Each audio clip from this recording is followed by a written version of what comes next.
he has been able to take his background and transition it into research on Planet X, and has recently compiled an awesome book with a treasure trove of information. Now, one of the cool things that David discusses with us here is instead of having to just take his word for it, he gives you coordinates on where you can actually see it for yourself. And by 2017, mid-2017, he says we're going to see an eclipse with Nibiru. So the implications and the side effects of what might happen to us here on Earth is pretty scary. We're going to get into some of that. David, really appreciate you joining us tonight. How the heck are you? Very good tonight, sir. How are you? I'm doing fantastic. I appreciate you coming on here with us. I know that you had reached out to us a few weeks ago. You've got a really cool book coming up here that's going to break everything down with Nibiru. You know, let's talk about what you do. Well, the way I got into it, I've always believed in following the money. About 5 years ago, I got into some research on the Pentagon black budget. And I don't know if you recall, but you probably do, that the day before 9/11, Don Rumsfeld announced at a Pentagon news conference that the agency was 2.2 trillion short. Money was simply missing, 2.2, not billion, but trillion. So having worked for a period of time at the Pentagon, I realized this was most likely black budget funds, and I did some investigation, and I ran across a couple of areas, basically the deep underground military base research done by Jesse Ventura, done by Phil Schneider, done by other personalities, and I realized, of course, that's likely the source of the lost money. It's black budget ops, and it's being spent. And why is it being spent in terms of these type of bases? So that's how my curiosity was picked, you might say. These bases, I understand, are built away primarily from geologic tectonic areas, but again, when Planet X passes, you're going to have new geotectonic faults established when you have force 11, 12, 13, 14 earthquakes. So I don't know how safe they're going to be. It could be a lost investment for those people. In any case, that was my basic introduction about 5 years ago, and then I got into the science of the topic. Well, and science is something that I'd really like to get into today, so we could help the skeptic see some solid evidence to help them prepare, mentally, physically, spiritually, whatever. It sounds like it's going to be difficult in many cases to prepare for this type of event if it is as serious as many predict. Different underground bases. They've been building them for years. You can go all the way back 70 years, and they were building these things, probably even before that. So have they been spending more money since 2001 on these underground bases then? My understanding, and this is partly from Phil Schneider, I know he worked 11 years at Groom Lake, Area 51. He says the black budget varies between 0.2 trillion and 1.2 trillion per year. I'm not sure when the inception started. It was absolutely going on in the late 70s and 80s. He says a couple of dozen of these may be reasonable for protection. I agree, nuclear protection. But the question is, why do we have over 130 of these? That doesn't really make any sense unless, obviously, Planet X is absolutely a fact, which it is. Well, so, 4 years ago, I remember reading an article on Yahoo News that claimed eventually people are going to be able to look up in the sky and they're going to see what looks like a second sun, but really it's a giant sun that exploded. I think they said it was Betelgeuse or something like that.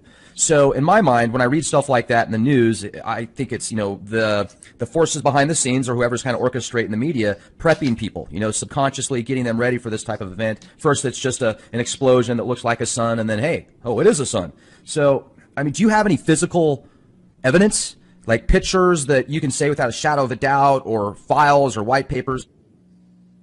Yes, I do. In fact, there's some very good videos on the internet itself that are good photographic analysis. There's one called Multiple Suns Rise Over Halifax, Nova Scotia.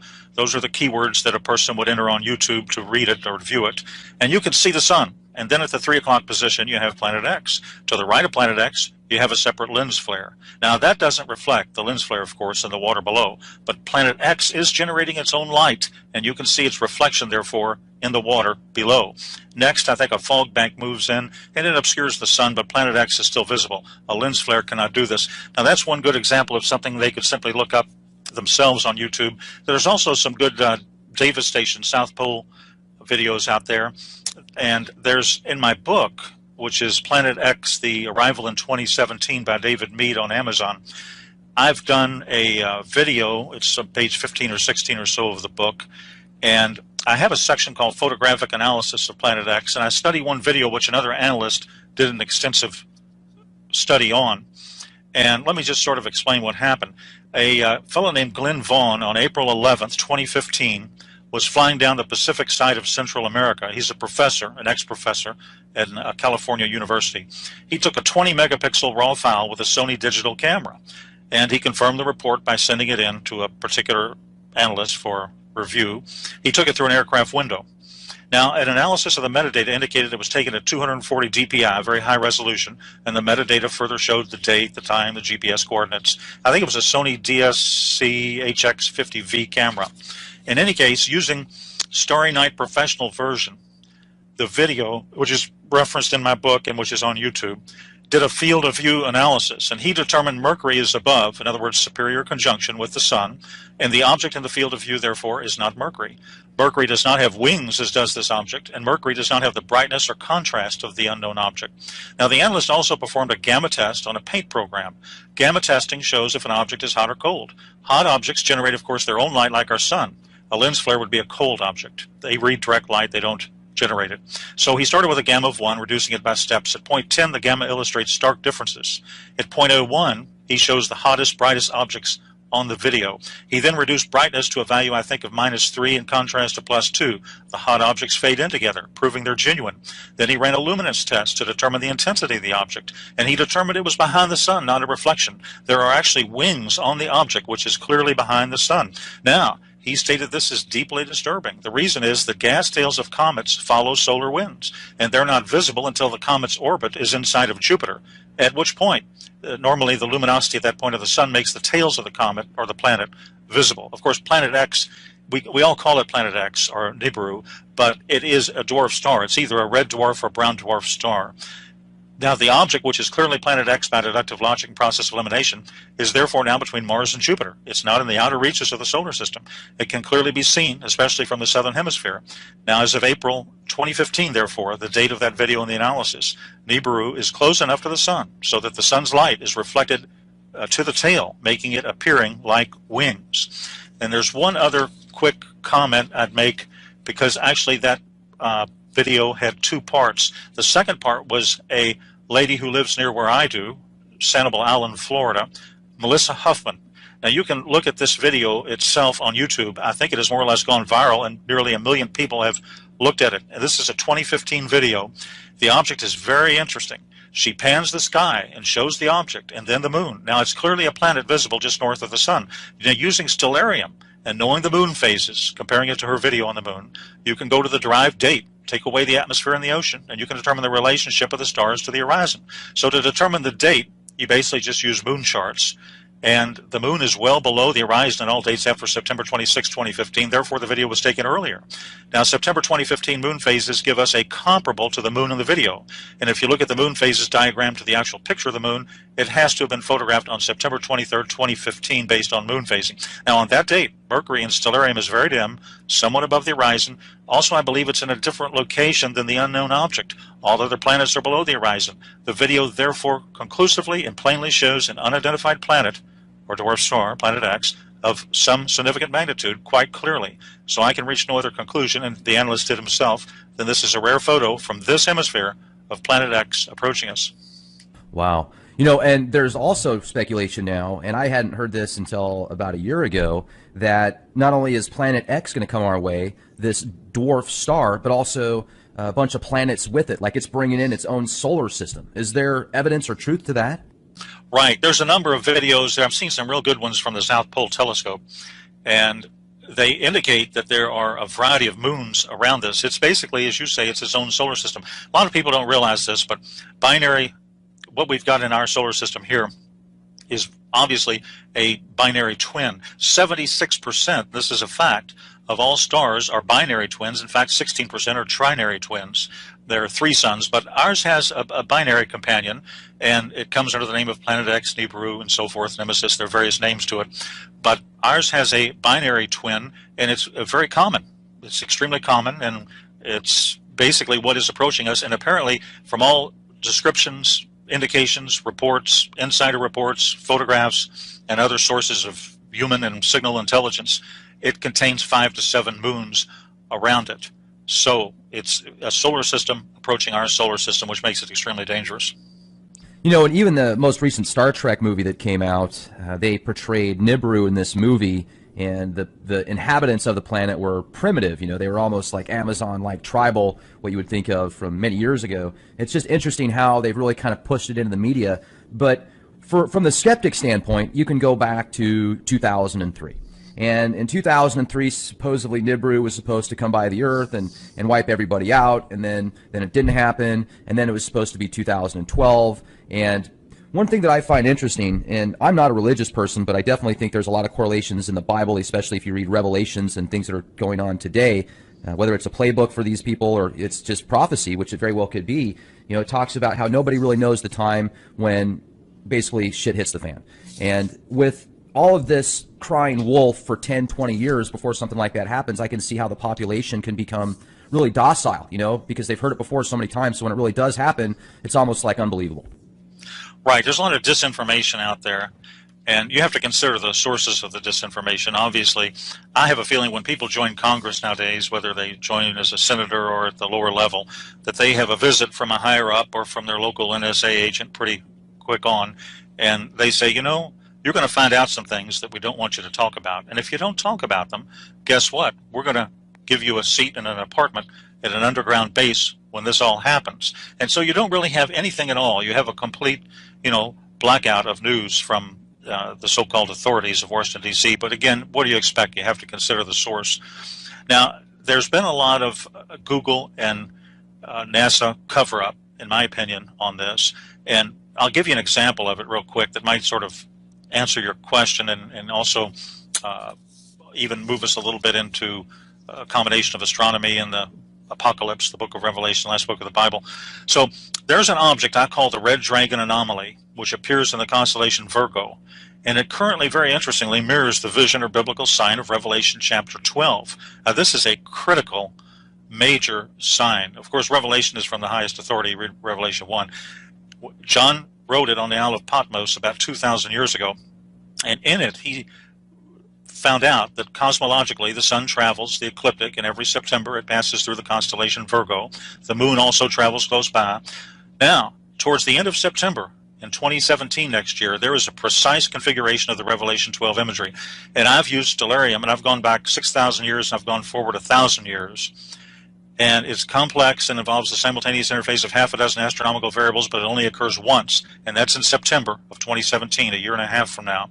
But in addition to the Revelation 12 sign as it's known, the imagery of the dragon at the feet of Virgo with the sun at the head and the moon at the feet presents itself right now, very interestingly, in Starry Night in real time. Now, this is highly unusual and extraordinary. The Red Dragon of Revelation 12 may well be, and I believe rather obviously is, Planet X, as is referred to in an earlier chapter of Revelation, I think Revelation chapter 8, in a similar manner. A colleague of mine at the university, one university in the western U.S., brought up a very interesting point, perhaps a cover-up to my intention. Here it is. Basically, he said the areas of the Dragon anomaly have been covered or patched up by Google Sky in the past. But one of the ways to actually see what is behind this patched out area is to use a program called Skyview by NASA. Skyview, what that is, it's a virtual observatory on the net. It generates images of any part of the sky from wavelengths of all regimes, radio to gamma. You just filter it. Now, when you view these images in various filters, you can see the actual color of this anomaly in Virgo is red, and it does look very menacing as it appears to have a face like a dragon with two profound eyes. It's very intriguing and quite strange. Now, just for your listeners, I'll provide very briefly the right ascension and declination if they want to go to Skyview. And here it is. Just cut and paste this coordinate. Here's the right ascension, 13 hours, 50 minutes, 44 seconds. Here's the declination, and that would be minus 8 hours, 13 minutes and 59.7 seconds. So right ascension is the celestial equivalent of longitude, and in the sky latitude is called declination. So you just enter those coordinates, and then on Skyview you just choose the Iris 100 micron telescope setting, and there you are. You've never seen an object quite like this one. Now, the sign itself might be a sweeping parenthetic of that entire biblical 70th week of Daniel, which is a key to solving the most complex cryptogram in existence, the book of the Apocalypse. As to what it is, the astronomical scientific community, I think, is keeping a very low profile. And the question is, why did they ever cover it up to begin with?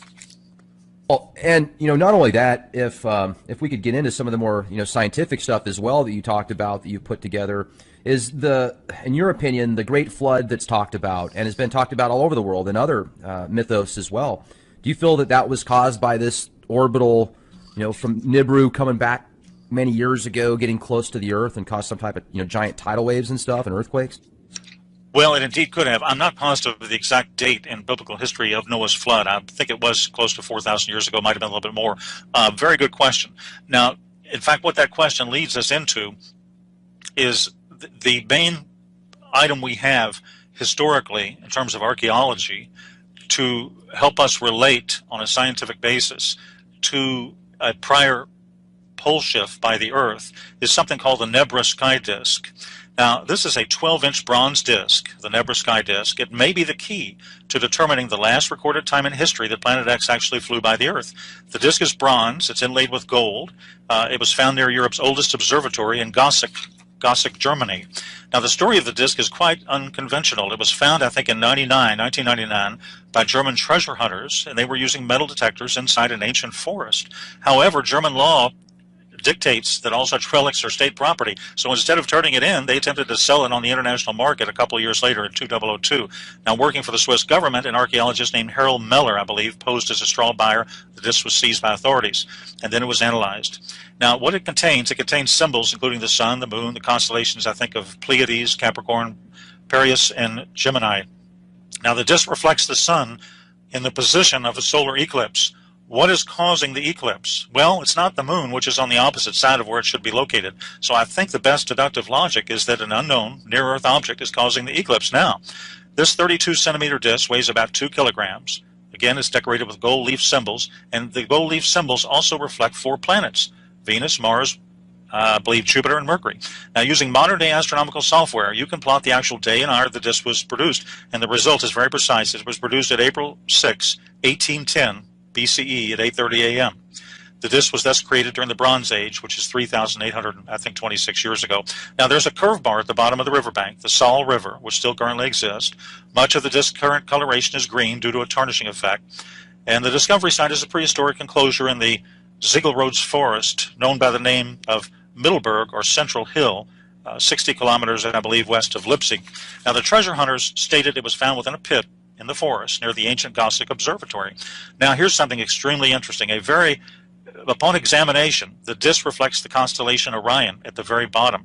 Orion should not have been observable from that location in Germany at that time. The nearest location, in fact, from which Orion, the constellation Orion, could have been observed is Luxor, Egypt. That adds to the mystery. The only logical conclusion is that this 26 to 30 degree difference is accounted for by a simultaneous pole shift. So this mystery-shrouded sky disk of Nebra is an advanced astronomical clock. It's a compendium of knowledge. And I think it gives us the best proof of the existence and passage of Planet X in the ancient world. So the purpose of the sky disk is really no longer a matter of speculation. I believe, and others believe, it's the oldest visual representation of the sky in existence. And it postulates and proves the approach of a near-Earth object causing the daytime eclipse, as well as causing a major pole shift that has just occurred, and that was 3,826 years ago. And have you heard of the Sumerian tablets? Yes, I have. They were analyzed by a fellow named Zechariah Sitchin, who wrote a book called The 12th Planet back around 1970, 75, I believe it was. And the stuff he talks about in his books as well, when he deciphers the tablets or translates them, he talks about Planet X and Nibiru, the winged destroyer, and basically a 3,600-year orbital pattern, or orbital cycle. So it's been talked about for forever, basically. Previous generations, and it sounds to me like we're getting pretty close to where if you've got a pretty good telescope and you know where to look, you can go outside, look up in the sky, and you can see it for yourself. That is correct. Now, when it was first observed, however, back in the 80s, because it's so close now, it's different. When it was first observed, probably the first time it was actually observed, it was observed in the infrared spectrum in 1983 by a orbiting Earth satellite telescope called the Infrared Astronomical Satellite. And this is when all those articles appeared in the Washington Post and the New York Times and so forth. And that's when, right before blackout occurred, there were some articles over a 6 to 12 month period of time when it was pretty much spoken freely of. And then all of a sudden, I think they realized the seriousness of the matter, and they went ahead and produced a blackout. But a lot of times I think many of the instruments that are used to view this object in very great detail are, for example, the Spitzer telescope, which is in a trailing Earth orbit. It's, of course, a satellite telescope, and it's infrared. And the Vatican, they've got their telescope, and that's infrared also. That's in Mount Graham in southeastern Arizona on the top of a 10,000-foot mountain. It has several names to it. One code name, they've actually got several telescopes there. They've got a radio telescope. They're listening for extraterrestrial intelligence. And then they've got the VATT telescope, and then they're also joint venturing a project that they strangely have codenamed, of all names, Lucifer. And right. This is can you believe it? Oh, yeah. I mean, it doesn't. Right now, to the world we live in, it's to be expected. Well, it's unbelievable. It's right. It is. And Father Malachi Martin, I remember an interview with him back some years ago. I found out about it later, but he interviewed, I think, with Art Bell or some radio show in 1997, and he said, we're looking for an object. We, the Vatican. Now, he was a Vatican insider. He's an ex-Jesuit. He was a Jesuit. And he said, we're looking for an object that's approaching from space. The Catholic Church is, the Vatican is, and we think it's going to approach in about 20 years. Now, that was in 1997, which is 19 years ago. So he basically, I believe he was a professor of paleontology at the Pontifical Biblical Institute of the Vatican, and he criticized the Vatican for not releasing the full content of the third secret of Fatima, and the presumption was the Vatican didn't want the facts known about wormwood. Well, in any case, it just seems highly suspicious that they've invested, all of this money there to, why are they in the strange business of astronomy? Why do they have this large binocular telescope on Mount Graham? It's a near-infrared telescope. Now, the cover story is, of course, they're looking for extrasolar planets and alien intelligence. But they have an infrared telescope. They have to supercool it to minus 351 Fahrenheit to allow it to conduct observations. And, of course, a dwarf star, whether it's, a red dwarf or a brown dwarf, and the only difference is the size in those. Brown dwarf never reached fusion stage. It didn't convert hydrogen to helium. A red dwarf is anywhere from 0.8% to half the size of our sun. Anything less than 8% of the size of our sun is classified as a brown dwarf. So it's one of the two. But the way to observe those is in the infrared spectrum. They do have red halos around them, but to determine the heat signature, you need an infrared telescope. So that's what you've got. And anyway, I think another Vatican insider stated that the Graham Observatory is used to study anomalous celestial bodies approaching the Earth. And I think in an interview with him, he compared it to what the CIA did with one of its secret eyes known as the twin to Hubble's Sky 12, Keo 12. You may have heard of that program. But in any case, the Vatican is set up like a government. It has its own secret intelligence agency. It's called the SIV. And the English translation is the Information Service of the Vatican. And the LBT, their Lucifer telescope, is two giant 28-foot diameter telescope mirrors. And it's cooled, super cooled, in order to observe near-infrared wavelength range. So the question is, what do you think they're looking for? It's interesting, too, because you brought up the way that a brown dwarf and a red dwarf works, and you talk about how it's very difficult to see unless you've got, this infrared-type telescope or whatever.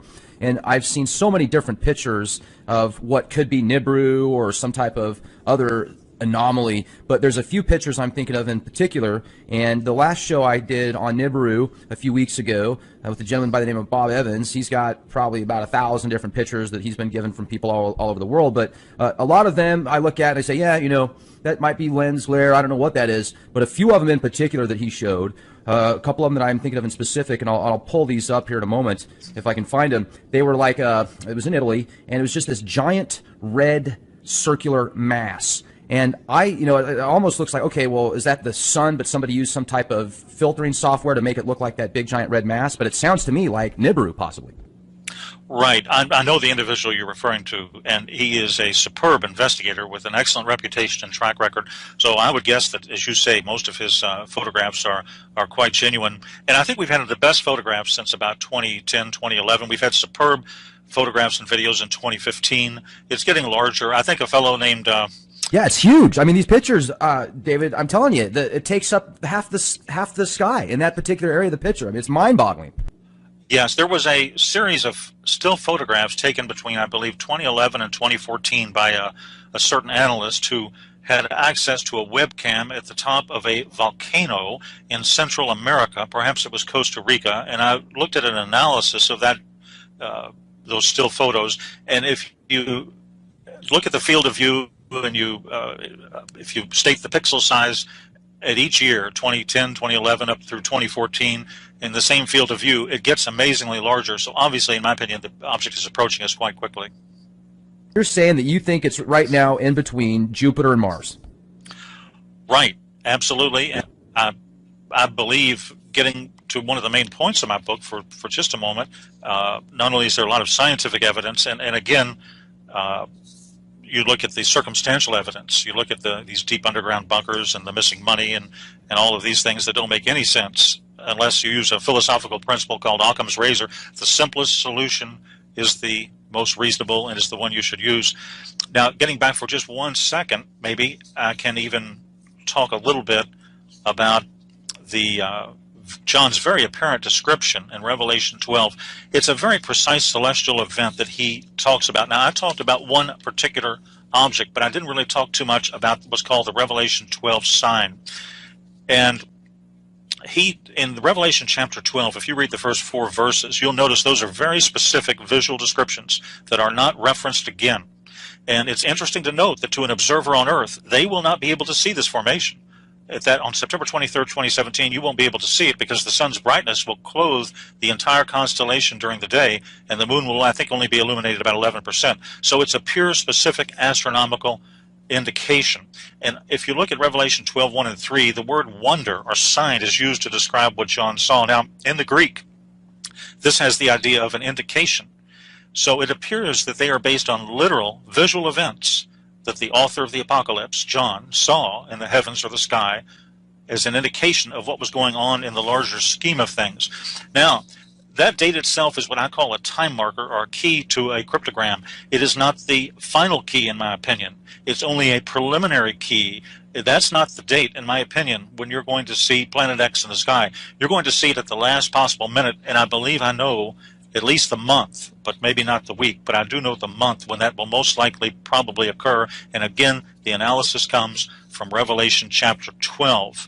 And the September 23rd celestial sign of the woman in the constellation Virgo, as I mentioned, has never happened before and will never happen again.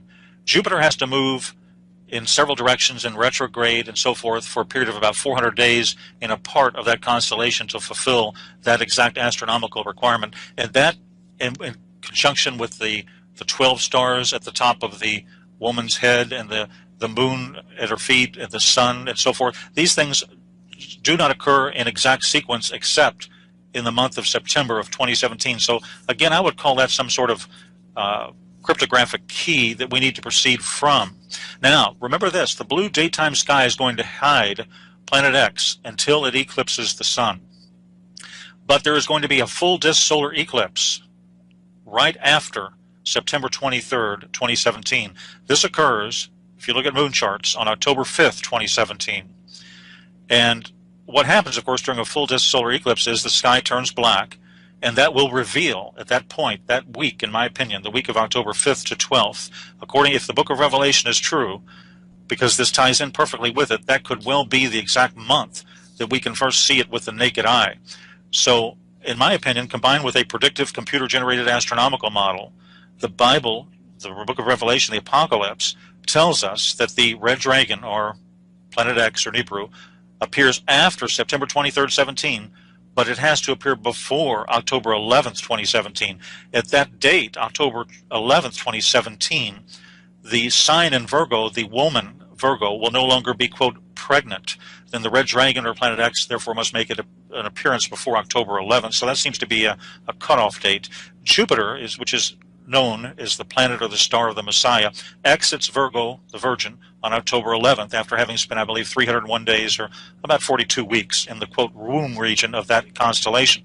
And again, after that point, the woman will no longer be pregnant. So that gives us a very narrow window, just to use the book of Revelation or the Apocalypse as sort of an intel briefing. And the great sign of the woman, is described in Revelation 12, 1 to 2, forms and lasts for a few hours.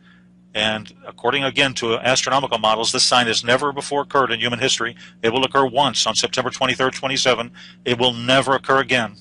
And I believe it places us right at the time frame from that analysis of the Planet X approach to the Earth. So I believe this is something very interesting that's covered in a lot of detail in the book.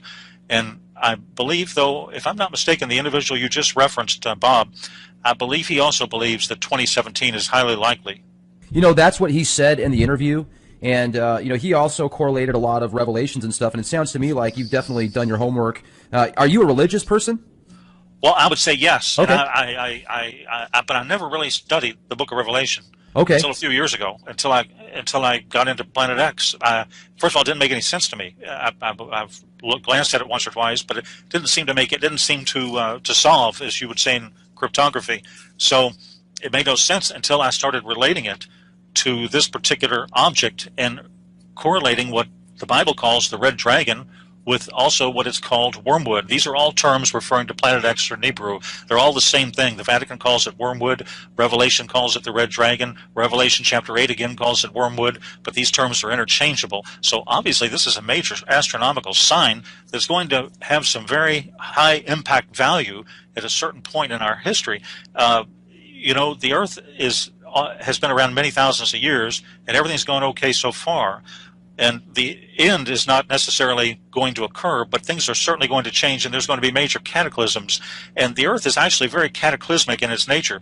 Only 500,000 years ago, there was a pole shift. 6 million years ago, there was a pole shift. 6 million years ago, understand, the state of Alaska was near the equator, what we now know as the equator.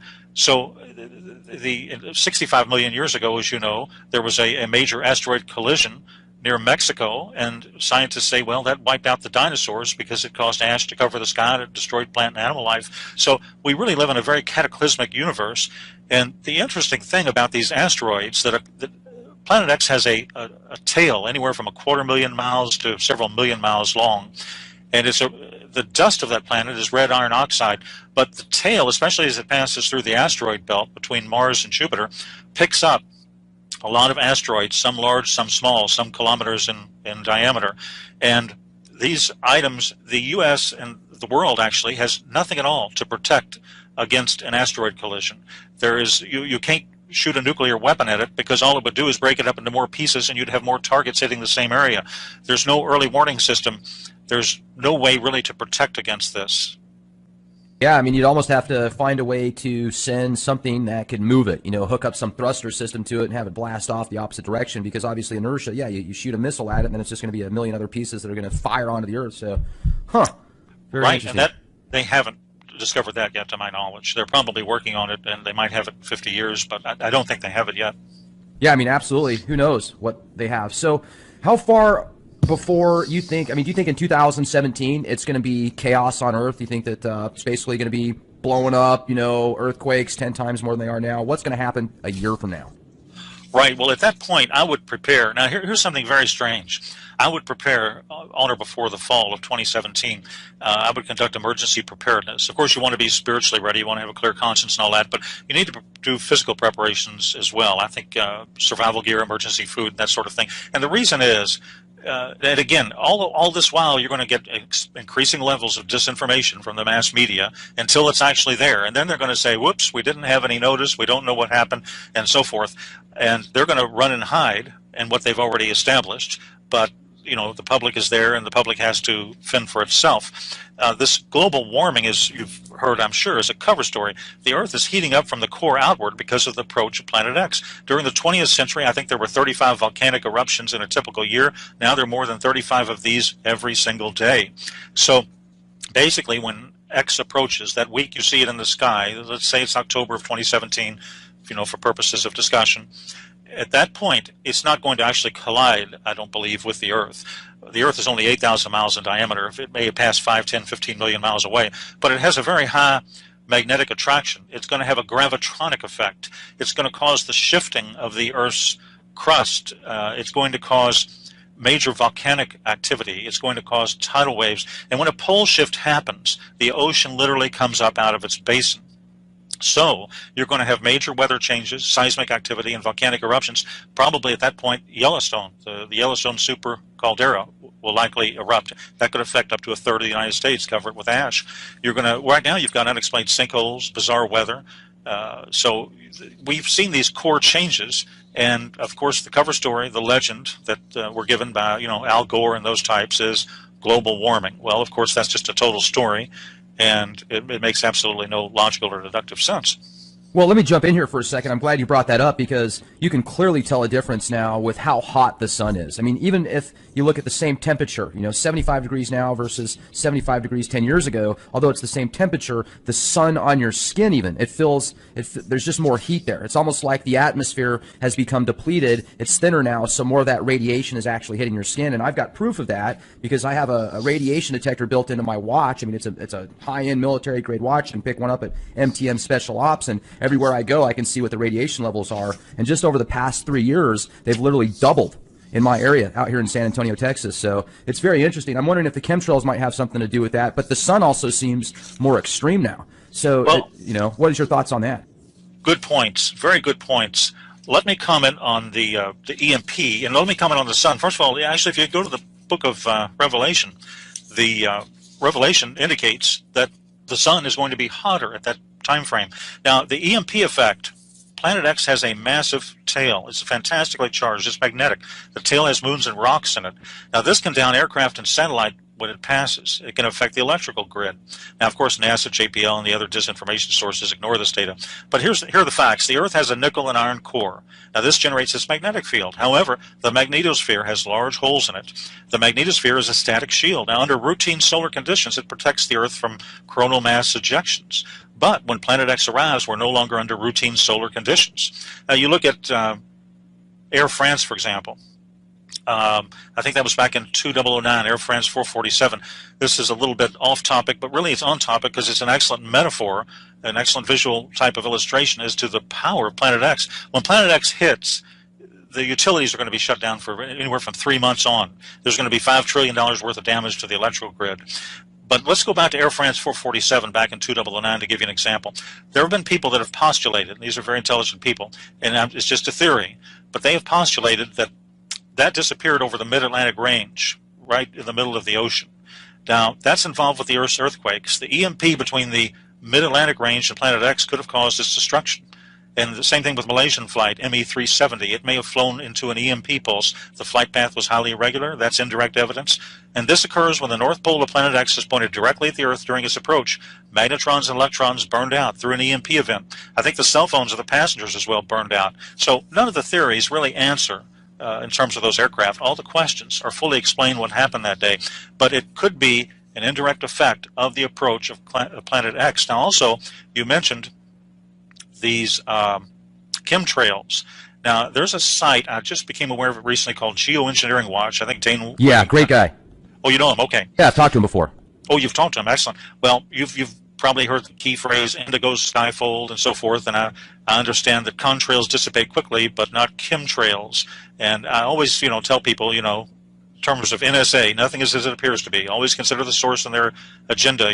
You look at Ted Gunderson, that former FBI chief, and he said Congress should be investigating these chemtrails. And yeah, that was back in '97. He actually came out and talked to Congress about it. Weather wars, chemtrails, everything. Really, I didn't keep up too much with the chemtrails controversy, but it's likely what? Strontium, aluminum oxide, and so forth? Barium salts, all sorts of other nanoparticulates. They were putting GMO, Ebola virus crap in there. I mean, it just depends on the day and the time and the location. But I do got to bring this up, too, because I've noticed for the past several days, the skies have been chemtrail-free. At least if they were doing it at nighttime when you couldn't see it because you didn't have the haze, you didn't see those nanoparticulates falling from the skies when they do the heavy chemtrail spraying. You can see with your polarized sunglasses on. So I'm wondering why, and I'm wondering if the chemtrails that they do have a part of trying to block out Nibiru if it's visible to the naked eye sometimes. I think that's very possible. I think they're attempting every type of disinformation possible. For example, let's look at what happened recently. And let's give you a little history on this. You probably know a lot of this, but for your listeners, science admits quite a few points in favor of Planet X. Our solar system is surrounded by the Oort cloud, 50 to 200,000 AU astronomical units or Earth-Sun distances from our sun. And if our sun is part of a binary system, which it is, and you have a common center of mass, this can disturb the Oort cloud, send comets or whatever toward us.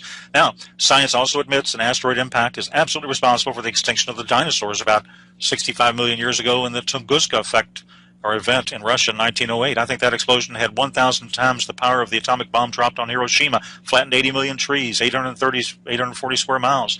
Now, Here's the thing. Science admits a recently discovered dwarf planet named Sedna has an extra long and a rather unusual elliptical orbit around the sun. I think it's 76 to 900 AU. And Sedna's orbit is estimated 12,000 years. Mike Brown of Caltech said Sedna's location doesn't make any sense. Sedna shouldn't be there. There's no way to put Sedna where it is. It never comes close enough to be affected by the sun, but it never goes far enough to be affected by the stars. Now, this fellow Brown is part of a Caltech team that claims to have discovered the 9th planet earlier this year, in 2016, and as you know, Pluto's been demoted. It's no longer considered a planet. But Brown's calculations suggest Nemesis, or the 9th planet, whatever they want to call it, is 10 times the mass of Earth. Now, science also knows, as I mentioned, that binary star systems are very common in our galaxy, and red dwarfs are very common. They're the most common type of star in the galaxy. So the existence of Planet X, the Planet X system, is therefore quite in line with the current knowledge base. But to wrap it up, this so-called 9th planet, recently disclosed in January of this year by the NASA people, never a straight answer, is a combination, in my opinion, of information and disinformation. It's what we would call in the intel community a Bush League type of propaganda. My advice to anybody thinking about this or thinking about doing too much research on this, quote, discovery of the 9th planet, don't major on minors. I don't study their announcement too much or pay much attention to it. Now, the real Planet X is in the vicinity of Mars and fast approaching Earth. It has no direct relationship or indirect relationship to this recent discovery, and this so-called discovery is just one more piece of evidence, in my opinion, that the powers that be are running scared and making mistakes as they go. Well, certainly making mistakes as they go sounds like a common theme for them. You know, and also you look at so much today as far as pollution and, you know, just the fracking that's going on around the world right now. There's so much oil that's available. They're running out of space to put it. And if those things go, you know, those fracking systems, and like, let's look at LA, for example, all the methane that's getting leaked out there. There's just this huge emergency. It's not really being talked about much now. It was a few weeks ago, but now it's hush hush. You know, who knows how many people are going to be affected by that. You've got these nuclear reactors next to fault lines. I think there's 55 nuclear reactors next to the Madrid fault line alone. You've got, you know, the San Andreas fault line, and you look at Fukushima and what happened out there and how much pollution to the environment from these nuclear active particulates that are just all over the place now. And I wonder what's going to happen, like you said, if there's just this giant blackout and if power isn't available to these nuclear facilities, or if there's an earthquake and some of these reactors get, you know, affected by it. How are they going to keep the rods cool? What happens if Carlsbad, New Mexico, where they've got just tons and tons of nuclear waste there? What happens if something goes out there? You know, what's next? How do people protect themselves? Do they even want to be protected, or would they be better off just dying quickly? Well, very good points. You know, there's the fellow I'm sure you've heard of, J.R. Moore, the radio show, and he's interviewed some U.S. Navy veterans, and they were told the end results of all this, but they really weren't told the why of it, and he was told it on a discrete basis. You may have seen the U.S. Navy map of future America where the coasts are flooded and so forth. Well, now, you know that the magnetic poles have been shifting towards Russia at maybe 40 miles an hour a year, but when Planet X arrives, the physical poles will shift. Now, this will create some hyper-earthquakes, tsunamis, and the shifting of land masses. So if you want to look at a few different states, one thing people can do to protect themselves is simply be in the right location when it happens. Now, there's a few states to avoid. And California is highly dangerous. It's composed of rock plates. Now, when rock is compressed, it breaks. And you'll see the crumbling of rock, of course, as its mass goes upwards. Now, the West Coast will have major catastrophic changes, synergistic proportions, tidal waves, high hurricane-force winds, earthquakes on the fault lines, volcanic activity over the magma, forest fires caused by, what's in the tail of Planet X, and also caused by volcanic explosions, severe lightning storms. So it's highly dangerous. And I think the long-term danger is in riding out the shifts for those who are living near the boundaries of plates. Now, cities without mountains as a backdrop can just be washed out to sea. You'll have broken gas and water lines. San Francisco, it's on the San Andreas and other fault lines. A lot of the population will be trapped. Water will overflow the city. Survival will be minimal. California is not a good bet. Now, the area around Arizona, on the other hand, the Hoover Dam probably won't survive because of earthquake activity, and you'll have rivers flooding, and areas within rivers should probably be avoided. But you look at Phoenix and some of these main cities. Arizona has withstood many a pole shift. The area around Tucson is safe. Florida is another very dangerous state. Its highest elevation is 105 meters in the Panhandle. But as for Central and South Florida and the Keys, these parts can be devastated by a tide of water. Colorado, for example, is a safe area. The domestic division of the CIA is relocating to Colorado. That should give viewers many clues right there. Right. Eastern Colorado, descends into plains, has rivers. Some of these may be support his safety. And of course, one of the safest parts of the country is the Ozarks, northern Arkansas, southern Missouri, average elevation close to 1,000 feet, self-sufficient water supply, agricultural land. They'll do well. They're also isolated from large metropolitan areas, and they're well enough inland to avoid flooding through, tidal waves. So it's part of the preparation is probably geographic. But I would expect when it hits, when you see this object in the sky, you'll have 1 to 2 days to accumulate all of the emergency food and water you can. I would accumulate at least a 3-month supply. Now, the strange thing is about this whole thing is that Congress could have done something about this electrical grid. It could solve it for $300, $400, $500 million. They've never done anything to harden it. The military has parts of their grid hardened, but the Congress has never done anything. And yet they know that the estimate of a 3-month downward collapse of the U.S. electrical grid will cost the nation in excess of $5 trillion. So I don't understand the thinking, but this is Congress, so that's it. I think they're probably trying to protect themselves as well. Maybe they are being offered a nice, 1-bedroom apartment about 15 stories underground, and they'll be okay. They won't have to worry about anything during the catastrophe. But, how long is this going to last? Well, the effects could last as long as the electrical grid is down. When the electrical grid is down, as you know, you'll have a certain percentage of automobiles and trucks that will simply fail because of the EMP pulse. An EMP pulse, for your listeners who maybe are not too familiar with it, it basically can occur several ways. One way it can occur is through a nuclear explosion. For example, if North Korea were to have a rogue container ship or something like that, and they were outside the continental United States, or Russia had a drone submarine, and they exploded a nuclear weapon of a certain tonnage, a certain blast radius, 250 miles above Kansas City, it would basically knock out 99% of our electrical grid, as well as part of Mexico and Canada. But an EMP effect from the sun, a solar flare, can do that as well. And let me explain a little bit about solar flares. The biggest flares to date are called X-class flares. And now Y-class exists, but they're off the charts. Now, as I mentioned, the Earth is surrounded by the magnetosphere. It begins at about 1,000 kilometers and goes many more into space. And the sun and the Earth's magnetic field create this layer. But NASA discovered through a Themis mission that the Earth's magnetic field contains a hole, which is 10 times larger than they previously believed. Now, the magnetosphere shelters us from solar flares, but the hole is now 4 times the size of the Earth. So, in any case, the risk assessment, the worst case scenario, is if you have a violent CME that accompanies a Y-class solar flare would come to us in a 1-2 punch. That would send the part of the Earth exposed to it back to the 1850s. It would affect all circuitry, all electronics. You wouldn't be able to do banking. There wouldn't be food after a day or two because there wouldn't be transportation. Only military, facilities would really survive and prosper, but not civilian facilities. And it's similar. We don't really have any experience with it in the last 100 years. In the late summer of 1859, the Carrington event happened. That was a great solar storm that hit the planet, and that was a coronal mass ejection from the sun, and that affected telegraph lines and burned them up. But that's about all. That was the greatest solar storm in recorded history. And the electrical grid was in its infancy, a few telegraph wires in larger cities. And it did short-circuit the wires. It caused massive fires. The aurora borealis was seen, I think, as far south as Cuba, Rome, and Hawaii. And in 1989 and 94, I think going forward, you had minor solar storms that knocked out communication satellites and shut down power plants, disrupted the electrical grid.